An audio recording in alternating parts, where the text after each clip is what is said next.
عمرك سولتي راسك علاش ملي كتقول لصاحبك بغيت نشري صباط كتحل الفيسبوك كتلقى اعلان ديال الصباط؟ القصه ماشي صدفه، القصه هي انك ما بقيتيش مستخدم، وليتي كود وسط واحد الماركوتين كتعرف عليك اكثر من اللي كتعرف على راسك.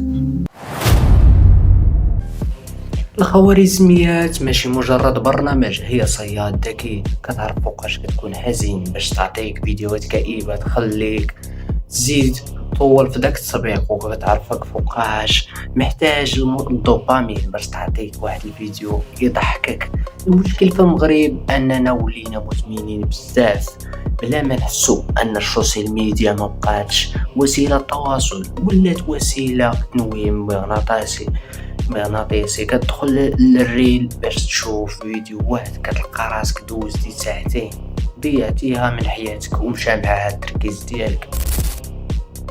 التكنولوجيا كيوظفوا علماء نفس باش يصموا ازرار اللايكات والاشعارات بحال ماكينات ديال القمار، هي جرعه ديال المخدر كتدخل دماغك.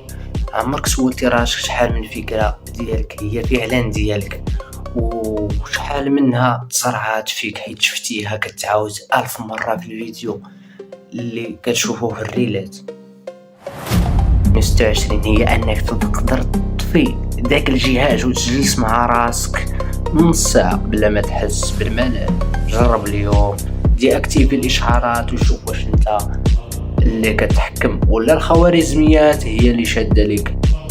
الجيم الوعي هو السلاح الوحيد، كان معكم الدوس فيق من هذا الحلم.